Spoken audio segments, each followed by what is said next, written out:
అన్నిటికంటే నేను నన్ను అడిగితే డామినేట్ చేసేది ఏంటంటే పుష్పరాజ్.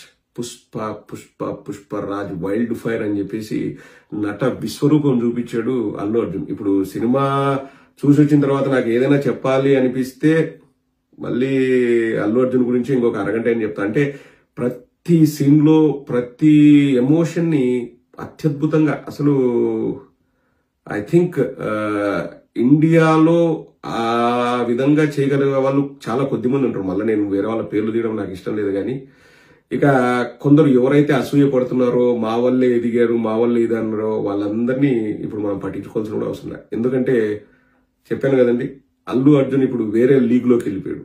వేరే రేంజ్ అల్లు అర్జున్ది. నాకు తెలిసి 1000 కోట్లు 4 రోజుల్లో 5 రోజుల్లో కలెక్ట్ అవుతుంది అనుకుంటా. పెద్ద కష్టం కూడా కాదు.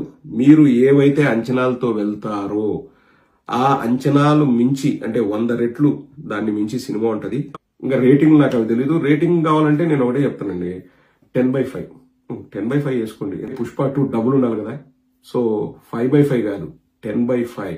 10లో 5 పాయింట్లు, 5 కాదులే 5 కంటే ఎక్కువే అల్లు అర్జున్ కి, మిగతావి సుకుమార్ కి. ఎందుకంటే సుకుమార్ గారు ఎంతగా తను ఊహించి కథ రాసినా ఎగ్జిక్యూట్ చేసేవాడు కావాలి.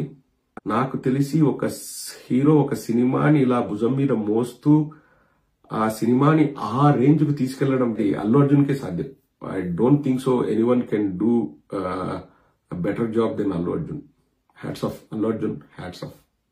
మీరు వెళ్ళి చూడండి, లైక్ ఎక్కడ కూడా ఇది ఓవర్ గా చేస్తున్నాడు, ఇది తక్కువ చేస్తాడు, ఇది ఎక్కువ చేస్తాడు అన్నాడు. అక్కడ అల్లు అర్జునే కనిపించడు. మనకు కనిపించేది పుష్పరాజ్. అంత అద్భుతంగా ఇన్వాల్వ్ అయిపోయి, అంటే ఇప్పుడు 2-3 ఏళ్ళు షూటింగ్ చేస్తే ఆ క్యారెక్టర్ లో ఎంత ఇన్వాల్వ్ అయితే గానీ ఆ అవుట్పుట్ రాదు.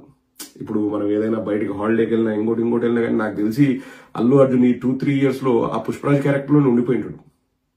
అంత అద్భుతమైన performance. And hats off to Allu Arjun, hats off to Sukumar గారు and his team, hats off to Devi Sri Prasad. Music కూడా చాలా బాగుంది, బ్యాక్గ్రౌండ్ మ్యూజిక్ కూడా బాగుంది. టైటిల్స్ లో వస్తుంది music and original background score Devi Sri Prasad అని.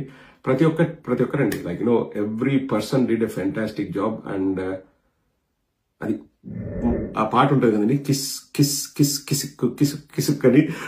సినిమా మొత్తం కూడా నేను కూడా అనుకున్నా, అంటే ఆ పాట వచ్చినప్పుడు ఏందబ్బా ఈ పాట వస్తుంది, ఈ కిసిక్ కిసిక్ అనే దానికి కథకి ఏమన్నా రిలేటెడ్ ఉంటుందని. అది వెరీ ఇంపార్టెంట్ రోల్ ప్లే చేస్తుంది. మళ్ళీ ఇంకా అది ఏంటనేది నేను చెప్పను, మీరు వెళ్ళి చూడండి.